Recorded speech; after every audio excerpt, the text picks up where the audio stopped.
Quando eu experimento grandes emoções, eu sinto que eu estou vivo. Eu não apenas existo, mas vivo o momento graças à adrenalina da emoção. Por isso eu escolhi um hobby que me traz emoções, prazer e uma renda adicional. Vocês acharam que eu tava falando do Drift? Não. Eu tô falando da Binomo. A Binomo é uma ferramenta progressiva para renda extra online. Você precisa olhar o gráfico e abrir uma negociação para cima ou para baixo. E isso pode te dar um lucro de 90% na transação. Vou mostrar para vocês como é que funciona. Bom, rapaziada, tô aqui com o aplicativo da Binomo aberto. Vou fazer um investimento aqui. Vou escolher primeiro meu ativo. Vou escolher DJI USD. Tá com uma boa taxa de rendimento. Vou escolher o meu tempo e o valor do meu investimento. Nesse caso, vou colocar R$300. E agora vamos analisar se o gráfico vai subir ou vai descer. Após a análise, eu achei que o gráfico iria subir e eu apertei para cima. E agora vamos aguardar para ver se o meu palpite foi certeiro. Vamos ver se eu acertei na minha ideia.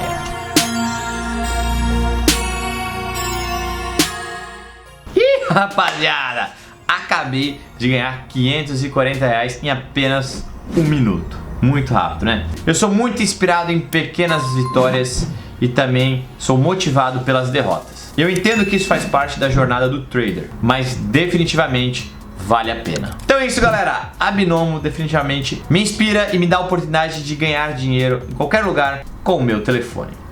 Um processo simples e fácil de entender. É só apertar para cima ou para baixo. A própria plataforma te ajuda a se acostumar. E além disso, na Binomo, eu também percebi a confiabilidade, a segurança da plataforma. E muito importante, a transparência nas transações financeiras. Por mais de 7 anos trabalhando no mercado de negociações. Entre no link que vai estar aqui na descrição do vídeo. Adicione a Binomo no seu estilo de vida e inspire-se negociando a qualquer momento. Então é isso, galera, essa foi a dica pra vocês. Não se esqueçam de utilizar meu código promocional que vai estar aparecendo aqui na tela. Utilizando meu cupom você duplica o seu primeiro depósito. E também vale lembrar que a Binomo é para maiores de 18 anos.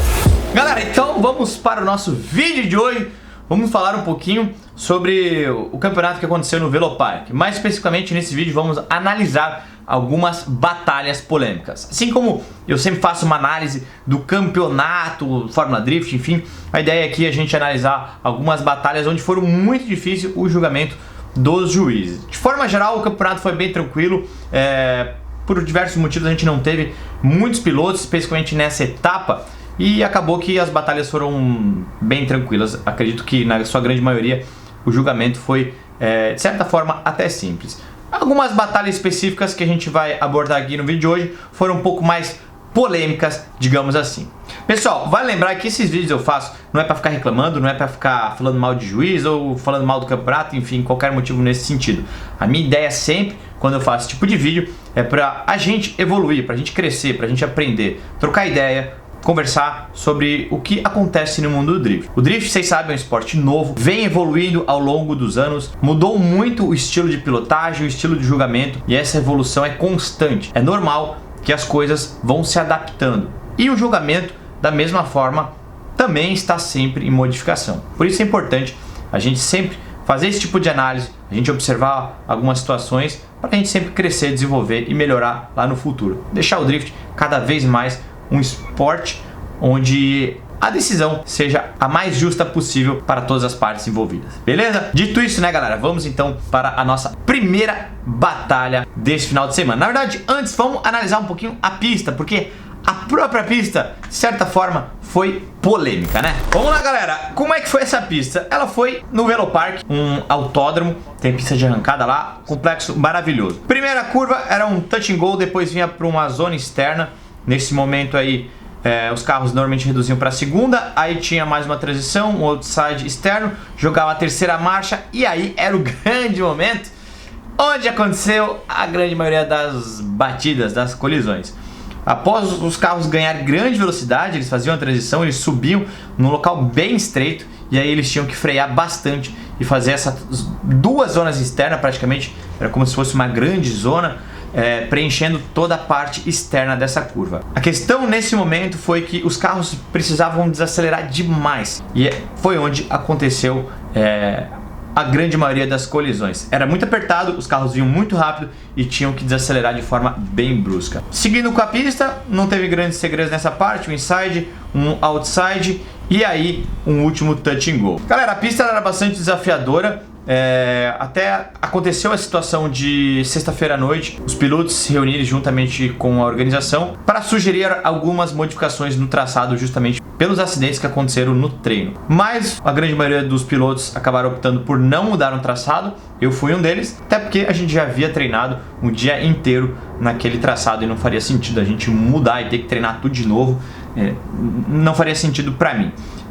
Na minha opinião, a grande questão foi que aquele muro do cotovelo, essa parte aqui, ó, ela poderia ter tido um espacinho para os carros não passarem lambendo no muro. Ficou muito mais desafiador dessa forma, mas acredito que muitos pilotos tiveram dificuldade e quem mais sofreu foram os carros, né? Mas acredito que de resto a pista foi bastante tranquila, a organização estava de parabéns, plateia excepcional, mano, arquibancada coberta. Show de bola, o evento foi um sucesso. Aproveitar, mandar um beijo grande para todo mundo que esteve lá no Velopark torcendo por mim, mandando boas energias, beleza? Então é isso, agora sim, então, vamos para as batalhas, né? Primeira batalha que quero comentar é a batalha da Light. Essa batalha eu acredito que tenha sido bastante polêmica e ela foi muito difícil.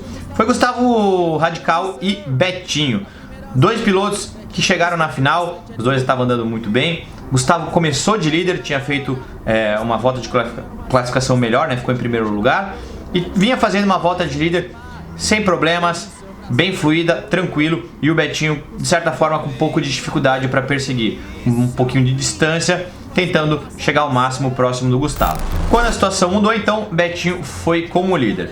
Ele não conseguiu fazer uma volta de líder tão fluida quanto a do Gustavo, teve alguns problemas aí na primeira zona externa, acabou não preenchendo ela toda, não foi tão fluida.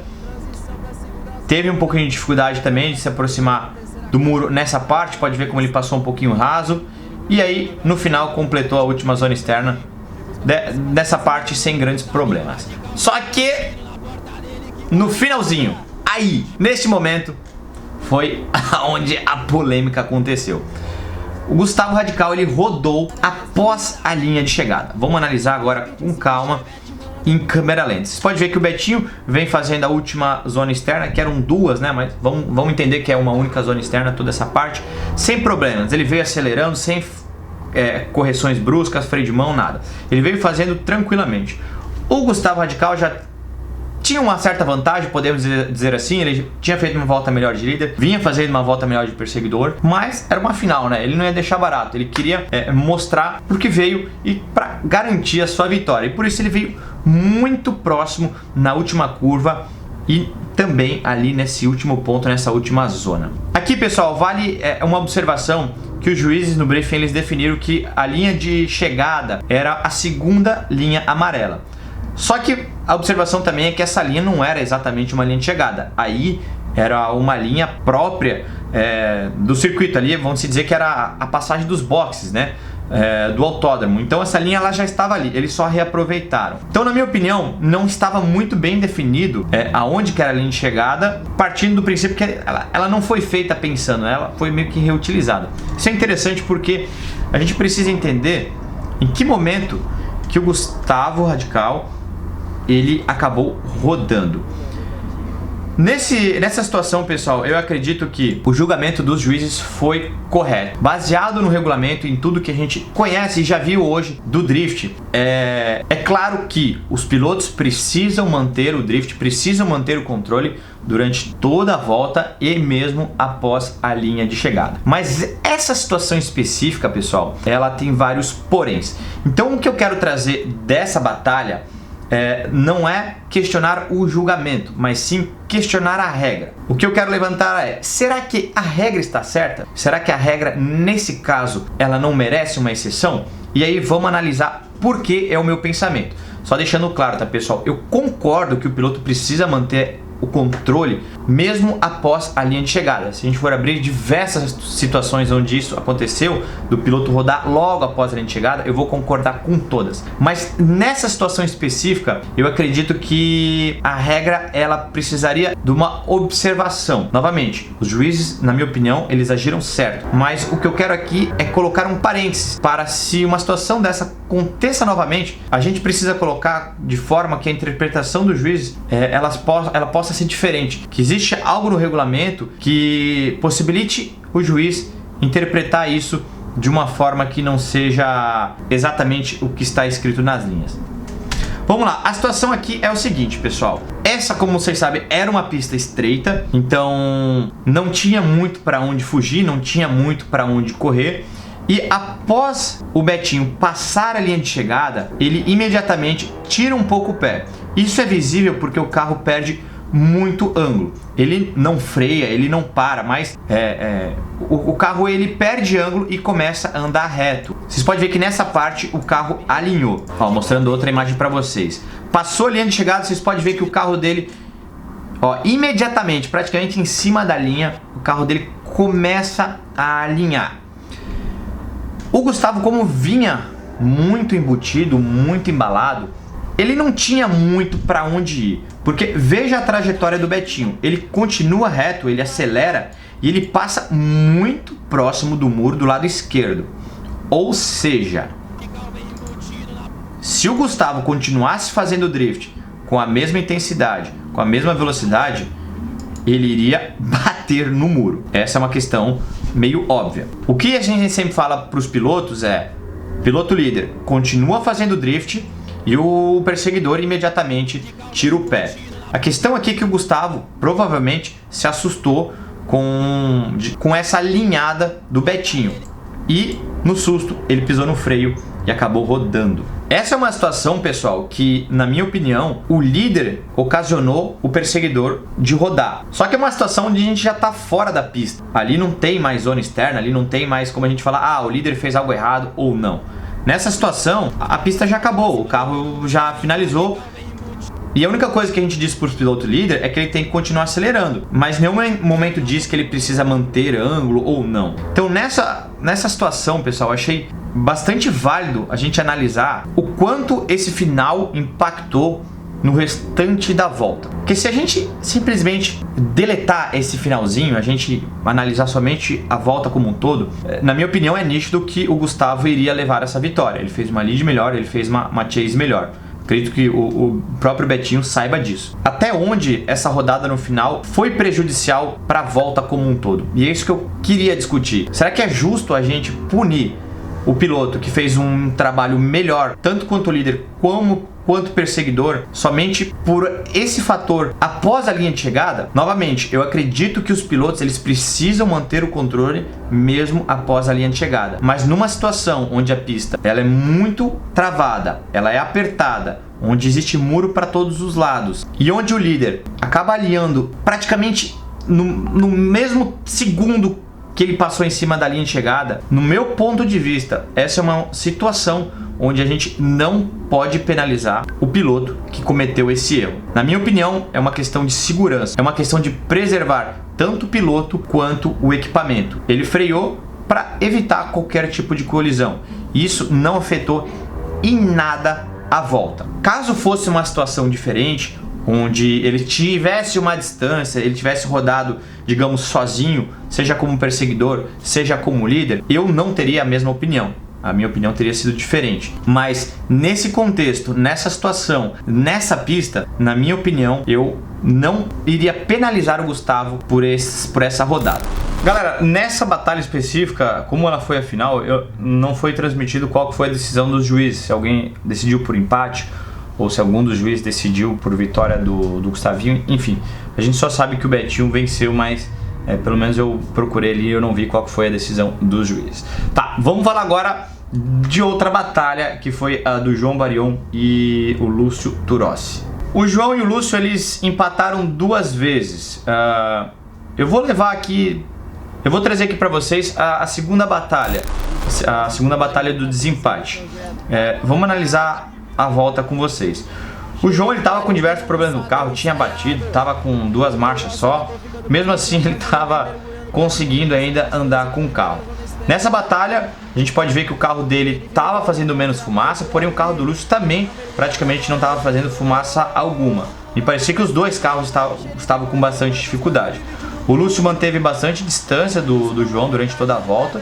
E o João acabou não fazendo uma volta tão bonita quanto ele vinha fazendo na classificação, né? Pode ver que ele não levantou muita fumaça, não conseguiu fazer muito ângulo. Mesmo assim, fez uma volta fluida, fez uma volta preenchendo as zonas. Por mais que ele tivesse dificuldades, ele fez uma volta de líder competente, né? Não podemos tirar o mérito dele nessa volta. E o Lúcio teve bastante dificuldade de se aproximar. Mesmo assim, a gente vê que ele acabou não cortando tanto linha, preencheu algumas zonas, inclusive. A questão aqui foi a distância que ele manteve. No finalzinho a gente ainda consegue ver como o João dá essa distanciada justamente porque ele estava com uma marcha faltando. Acredito que ele estava somente de segunda marcha ali. Então o carro não distracionava, ele conseguia caminhar, digamos assim, com o carro praticamente sem ângulo, com pouco ângulo, né? Vamos analisar agora então a volta que o João vai de perseguidor e o Lúcio de líder. Nessa volta a gente vê mesmo como o João tendo dificuldades no carro, ele consegue manter de certa forma proximidade. A gente vê o Lúcio fazendo pouca fumaça, mas pelo menos mais fumaça do que ele vinha fazendo como perseguidor. Pouco ângulo também, a gente não vê ele fazendo passando nas outsides com bastante ângulo. E o João, de certa forma, até conseguiu manter bastante proximidade aí nas zonas. O Lúcio, de fato, passou nas zonas com mais ângulos que o João. E aí foi onde a decisão, no meu ponto de vista, foi bastante polêmica. Os juízes, por maioria, optaram por um empate e um dos juízes optou pela vitória do João. A maioria vence, houve um empate. Um dos juízes comentou que a justificativa para o empate foi que o João andou com muito pouco ângulo e diferente do que ele vinha fazendo na classificação. E ele entendeu isso como uma artimanha para se manter distante do Lúcio. A questão, galera, é que essa pista, no meu ponto de vista, ela é uma pista que proporciona muito o perseguidor de se aproximar do líder. Por exemplo, nessa parte é um momento onde mesmo você lançando tarde, lançando atrasado, você consegue se aproximar. Só é necessário você cortar um pouquinho de linha. Aqui você tem todas as ferramentas, todas as possibilidades de você conseguir colar no piloto líder. E da mesma forma nesse momento, nesse trecho aqui, você tem uma curva muito fechada, você consegue facilmente buscar alcançar o piloto líder. E o que a gente de fato não viu foi que o Lúcio ele não aproveitou esses momentos, ele não aproveitou essas oportunidades. Ele se manteve longe praticamente durante toda a volta. Então, na minha opinião, a justificativa que o João estava com menos ângulo para se manter distante não faz muito sentido, uma vez que o Lúcio tinha de fato a oportunidade de se aproximar. Claro que talvez ele teria a dificuldade de colar na porta, de embutir. Isso eu concordo, mas o que a gente viu foi que ele se manteve uma distância muito grande. Outro fator que também me chama a atenção foi no momento da largada. O Lúcio já lança o carro no primeiro touch and go muito longe, praticamente 4 a 5 carros de distância.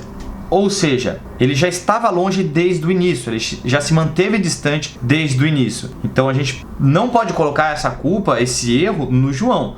Por mais que o carro dele estivesse com menos ângulo, em nenhum momento ele tirou a oportunidade do Lúcio dele se aproximar na largada. Então esse é um fator que para mim também é bastante importante. Se o Lúcio talvez tivesse lançado junto ou mais próximo, provavelmente ele teria conseguido se aproximar com mais facilidade. Então, no meu ponto de vista, a gente colocar a distância de perseguição com a falta de ângulo do João me pareceu um pouco desproporcional, no meu ponto de vista, no meu entendimento. Para mim, esse erro do João, essa falta de ângulo dele, é menos punitivo do que a distância que o Lúcio se manteve durante toda a volta de perseguidor. Combinado ainda com a volta de perseguidor do João, onde ele se manteve próximo durante praticamente toda a volta. Então, na minha opinião, essa decisão ela foi bastante polêmica. eu daria a vitória para o João e eu teria um posicionamento diferente quanto ao julgamento. A terceira e última batalha polêmica do final de semana foi uma batalha que aconteceu comigo, eu e o Renato Garcia. A gente vinha de um empate, também um empate, né? Esse foi o primeiro desempate, a nossa segunda batalha. E no primeiro momento eu havia errado marcha, ele havia errado no cotovelinho e a gente foi para o desempate. Na primeira volta, galera, sem muitos problemas, e aproveito aqui para parabenizar o Renato. Ele andou muito. Na minha opinião, de tudo que eu já vi ele, essa foi a melhor volta de perseguidor da vida inteira dele nos campeonatos. Ele foi muito preciso, andou demais e foi uma volta tranquila. Na minha opinião também, minha volta de líder foi uma volta boa, proporcionou uma perseguição boa, preenchi bem as zonas, foi uma volta fluida. Nessa volta não teve muito segredo. Ele faz a mímica muito legal, mantenha bastante proximidade aí durante toda a volta. Eu preencho bem essa zona, consigo fazer essa volta de forma bem fluida. E ele vem atrás bem embutido, uma volta bem bonita. O Renato andou demais. E aí a gente finaliza sem grandes problemas. A polêmica toda, né, vem quando o Renato vai de líder e eu de perseguidor. Ele começou bem. Nessa primeira zona, ele deu uma balançadinha no carro ali, fez algumas correções com o volante, acabou me atrapalhando um pouquinho, eu angulei demais, tomei um pouco de distância e aproveitei esse momento da pista para me aproximar. Porém, é importante, depois eu vou mostrar que eu não estava comendo linha. Eu vinha com um pouquinho menos de ângulo para ganhar velocidade, mas eu não estava comendo linha, porque neste momento era uma zona muito perigosa. E foi aí, exatamente agora, onde toda a polêmica aconteceu. O Renato ele não entrou bem nessa curva, acredito eu que ele tenha entrado muito rápido, freou demais, o carro meio que apagou. Ele teve que alinhar o carro, fazer um ajuste no volante, reiniciar o drift e nesse momento o carro se projetou para o muro.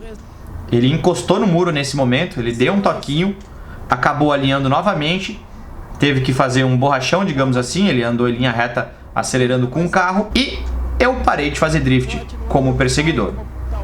Depois disso ele ainda acaba perdendo esse inside, ele vem bem por fora, encosta no muro no momento onde não era para se aproximar no muro, né? Essa faixa branca aí era da categoria Light, a zona externa é essa agora, onde os carros deviam se aproximar, então ele acabou fazendo uma linha completamente errada, digamos assim, após aquela encostada no muro. A polêmica veio, pessoal, foi porque os juízes eles não entenderam que o Renato zerou nesse momento e consequentemente eu havia zerado a volta. De fato, eu até conversei com os juízes e inclusive gravei com eles, só que o vídeo ficou muito longo, deu 10 minutos de conversa, discussão. Então eu vou colocar aqui alguns pontos que eles me passaram. Os três juízes tiveram visões diferentes, interpretações diferentes. Um dos juízes entendeu que nesse momento o Renato zerou, porém eu zerei ao mesmo tempo. Então a gente zerou junto, os dois pilotos zeraram ao mesmo tempo, os dois anularam a sua volta. Um dos juízes entendeu que até então ele não tinha zerado a sua volta. Ele zerou somente nesse momento, onde ele encostou no muro, num local onde não deveria nem se aproximar, digamos assim. Ele estava totalmente fora da sua linha. E o outro juiz, ele não zerou a volta do Renato em nenhum momento. Ele falou que ele teve grandes deduções, mas o Renato não zerou. Então o que eu quero trazer aqui para vocês, na verdade, é a gente analisar se houve ou não a zerada. Então eu tô trazendo aqui, pessoal, imagens da live, imagens que os juízes têm acesso, imagens que todo mundo tem acesso. Não tô trazendo nenhuma imagem nova, né? Nada assim que ninguém conseguiria ver. Nesse momento é importante frisar que é o momento onde houve a grande maioria das colisões de etapa, onde 90% das colisões aconteceram. Foi exatamente nesse momento. Eu quero trazer uma imagem de drone aqui para mostrar para vocês como o líder acaba passando completamente fora da zona, ou seja, o líder ele não estava na sua linha ideal, porém eu não vim cortando linha, eu estava com a roda dianteira na mesma linha do carro dele, mantive a mesma linha e vim me aproximando. Nesse momento, quando o carro dele perde velocidade, pode ver como a fumaça do carro para de acontecer, isso significa que ele não estava mais acelerando, ele estava freando e também justifica o fato do carro dele ter alinhado. O carro dele perde o drift, ele inicia a aceleração, porém ele precisa fazer um ajuste no volante para iniciar o drift novamente. Ou seja, ele alinha, corrige o volante, ajusta e inicia o drift novamente. Nesse momento onde ele lança o carro novamente, pode ver como a roda dele ainda está reta, ou seja, ele percorre a grande maioria dessa zona com a roda reta, ele é projetado para o muro. Nesse momento, observe, eu estava mantendo o drift, eu estava fazendo o drift. Ele encosta no muro novamente. Ele alinha o carro novamente. E percebam, eu estava fazendo drift, eu estava perseguindo o carro. No momento que ele continua andando reto, ele continua acelerando, mas com o carro completamente reto, que na minha opinião isso não é drift, não importa se ele está acelerando ou não, se ele está acelerando com o carro reto, isso não é drift. Nesse momento, eu aborto a volta. Para mim a regra é excepcionalmente clara. Se o líder zera a sua volta, o perseguidor não precisa continuar. E o que eu ouvi dos juízes é: não cabe ao perseguidor, ao piloto que vem atrás, decidir se o piloto líder zerou ou não. E na minha opinião, galera, essa é uma informação que pode fazer sentido. E o que eu ouvi deles é que eu deveria a todo custo tentar fazer o drift. Então a minha colocação é: se não é função do piloto decidir se o líder zerou ou não, também não é função do juiz decidir se o piloto deve continuar ou não, porque somente quem está dentro do carro sabe o que está se passando lá. É muito fácil a gente analisar as imagens de fora, de drone, de câmera. Agora, dentro do carro, a situação é muito mais complexa. Vale lembrar, pessoal, mais observações sobre essa situação. O Renato cometeu exatamente o mesmo erro na volta anterior, na primeira batalha. Exatamente o mesmo erro. Ele vem com muita velocidade, ele precisa frear o carro demais, ele perde tração, o carro alinha, ele faz um ajuste no volante, ele reinicia o drift. Na primeira batalha, na minha opinião, foi até menos expressiva. Por mais que ele tivesse virado o volante com mais ângulo, né, no sentido oposto, o carro dele não fez drift oposto. Ele fez uma correção, ele andou reto e virou o volante. Essa situação aconteceu nos dois momentos. Só que ele não encostou no muro. Ele conseguiu corrigir e continuou acelerando. Só que na primeira batalha ele zerou. Por que na segunda batalha ele não zerou? Para mim, situações muito parecidas, mas o resultado é diferente. Vamos ver novamente aqui. No lado esquerdo, a primeira batalha. Do lado direito, a segunda batalha. O carro alinha, o carro anda reto, ele reinicia o drift. Na segunda batalha ele encosta novamente no muro, ele alinha e ele vai reto. Então, para mim, não faz sentido zerar numa volta e não zerar noutra.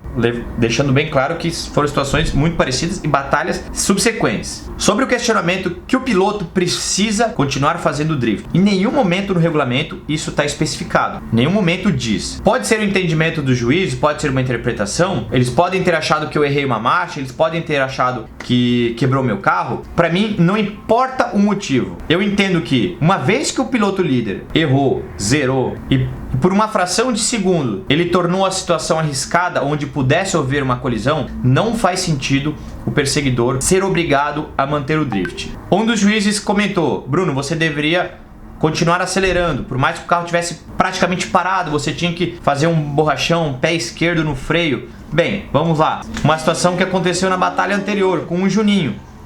O Renato ele não cometeu esse erro, porém foi no mesmo local. O Juninho veio com bastante proximidade, precisou utilizar desse recurso, dessa ferramenta, e aí o que aconteceu? O carro dele quebrou. Simples assim.